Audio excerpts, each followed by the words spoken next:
ఆ టైంలో మీరు పదవికి రాజీనామా కూడా చేయడానికి సిద్ధపడ్డారు కదా, తెలంగాణ రాష్ట్ర సాధనలో భాగంగా మీరు రాజీనామా కూడా చేయడానికి సిద్ధపడ్డారు. కానీ అంత త్యాగం చేయడానికి సిద్ధపడినా కూడా ఇప్పుడు మీకు అంత ప్రయారిటీ తగ్గినట్టుంది.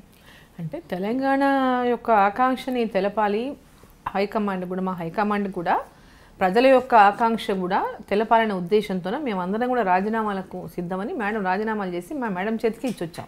ఓకే, సోనియా గాంధీ గారి చేతికి ఇచ్చాం, ఇక్కడ ఎవరికో ఇవ్వలేదు మేము మేడంకి. ఎందుకంటే దాని ఆ యొక్క సీరియస్నెస్ తెలవాలా మీకు అని హైకమాండ్కి తెలపాలి. ఇక్కడ తెలంగాణ ప్రజలు ఎంత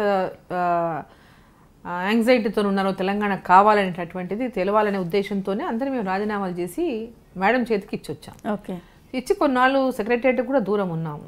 ఆ తర్వాత అనేక సందర్భాల్లో పిలిచి మాట్లాడి అంటే ఫస్ట్ నుంచి ఒక నమ్మకం ఉండేది మాతో. చాలాసార్లు ఢిల్లీకి వెళ్ళినప్పుడు మేమందరం కలిసి ఢిల్లీకి వెళ్ళినప్పుడు తెలంగాణ యొక్క అంశాన్ని తెలిపినప్పుడు అక్కడ వాళ్ళు మాట్లాడినటువంటి ఢిల్లీలో హైకమాండ్లో చాలామంది పెద్దలతో మాట్లాడిన సందర్భంగా వాళ్ళు మాతో మాట్లాడినటువంటి ఇష్యూస్ అన్నీ కూడా తప్పకుండా తెలంగాణ ఖచ్చితంగా ఇస్తారనేటటువంటి ఒక నమ్మకం ఉండేది.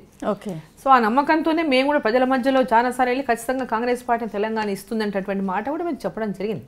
తప్పకుండా వచ్చే ఎన్నికల లోపు సోనియా గాంధీ గారు తెలంగాణ ఇస్తారు, ఖచ్చితంగా తెలంగాణ మనకు అవుతుంది అనేటటువంటి మాట ఆ విధంగానే ప్రజల మధ్యలోకి వెళ్ళినప్పుడు మమ్మల్ని ఎన్నో చోట్ల విద్యార్థులు అడ్డుకున్నప్పుడు అన్ని చోట్ల చాలా సంఘటనలు కూడా చెప్పడం జరిగింది.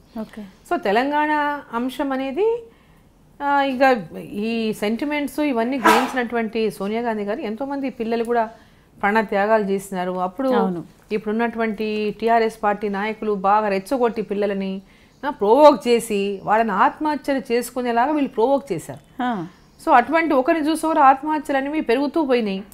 సో ఆ రోజు ఆత్మహత్యల తీరును కూడా గమనించినటువంటి హైకమాండ్, మా హైకమాండ్ సోనియా గాంధీ గారి దృష్టికి పోయిన సందర్భంగా ఎంతోమంది పిల్లలు ఈ విధంగా ప్రాణం త్యాగం చేయడం అనేది ఆమె, ఎందుకంటే ముఖ్యంగా తన ఇంట్లో ఇద్దరిని పోగొట్టుకున్నటువంటి సంఘటన, ఇద్దరు తన కుటుంబంలో ఆ కుటుంబం త్యాగం చేసింది. ఇందిరాగాంధీ గారు కానీ రాజీవ్ గాంధీ గారు కానీ ఇద్దరు ఆ కుటుంబంలో పోయినటువంటి బాధను తెలిసినటువంటి సోనియా గాంధీ గారు ఒక కుటుంబంలో ఒక వ్యక్తిని కోల్పోవడం అనేది ఎంత ఆ కుటుంబాన్ని ఎంత కుంగదీస్తున్నటువంటి, ఈ విధంగా కుటుంబాలు ఎట్లా అయిపోతున్నటువంటి అనుభవం ఉన్నటువంటి అనుభవశాలిగానే ఆ పిల్లల ఆత్మహత్యల పైన ఆమె చెలించినటువంటి విధానం, చెలించే తెలంగాణ రాష్ట్రాన్ని ఇస్తానని డిసైడ్ చేసుకుని తెలంగాణ రాష్ట్రాన్ని ఇచ్చింది. ఇప్పుడు ప్రస్తుత పరిస్థితుల్లో కాంగ్రెస్లో ఒక నాయకత్వం అంటే నాయకత్వానికి ఏం కొదువు కానీ ఒక 100 మంది లీడర్స్ ఉంటే సీఎం రేస్లో నేనున్నాను అంటున్నారు. అఫ్కోర్స్ మీరు కూడా సీఎం రేస్లో ఉన్నారు. అయితే ఎవరి కాళ్ళే సీఎం రేస్లో ఉన్నామని చెప్పుకుంటున్నారు. కానీ వీళ్ళందరినీ ఒకే గొడుగు కిందకి తెచ్చి ఒక లీడర్షిప్ చేసేటటువంటి అవకాశం ఏం లేదంటారా? అలాంటి సమర్థవంతమైన నాయకులు లేరంటారా? అంటే నేనేమనుకుంటున్నానంటే ఎప్పుడు మీడియా ఇది ఫోకస్ చేస్తూ ఉంది, కాంగ్రెస్లో చాలామంది సీఎంలు, చాలామంది పీసీసీలు అనేటటువంటి విధంగా. అంటే ఆశించడంలో తప్పేముంది, అంతమంది లీడర్స్ ఉండడంలో తప్పేముంది నేను అడుగుతున్నాను. ఓకే, అంటే మనమే చెప్తున్నాం లీడర్షిప్ ఉండాలి అని, 10 మంది లీడర్లుగా ఎదగాలని. ఓకే, 10 మంది లీడర్లుగా ఎదగాలని అంటే ఒకరే ఎదగాలని మనం చెప్తున్నారు, ఒకరే ఉండాలని చెప్తున్నారు. అంటే అర్థం కాలేదు ఇక్కడ. ఇప్పుడు ఎవరంతకు వాళ్ళు నేను కాన్ఫిడెంట్గా ఉన్నాను, నేను చేయగలను, నాకు అవకాశం వస్తే అని అనుకోవడంలో తప్పే ఉంది అని అడుగుతున్నాను నేను. మీరు కూడా ఎనీబడి హూమ్ ఎవర్, ఎవరైనా సరే ఆ కాన్ఫిడెన్స్ వాళ్ళలో ఉంటే తప్పేంటి అని అడుగుతున్నాను. అల్టిమేట్గా అయ్యేది ఒకరే కదా. అవును, అయ్యేది ఒకరే కదా, అది డిసైడ్ చేసేది మా పార్టీ కదా. అవును, అల్టిమేట్గా అందరూ కూర్చొని మాట్లాడుకుని ఫైనల్గా డిసిషన్ వస్తుంది, హైకమాండ్ డిసిషన్ తీసుకుంటుంది మా కాంగ్రెస్ పార్టీలో. ఓకే, అయితే సో ఈరోజు దాన్ని తప్పు పట్టడం అనేది కరెక్ట్ కాదు అంటున్నాను నేను.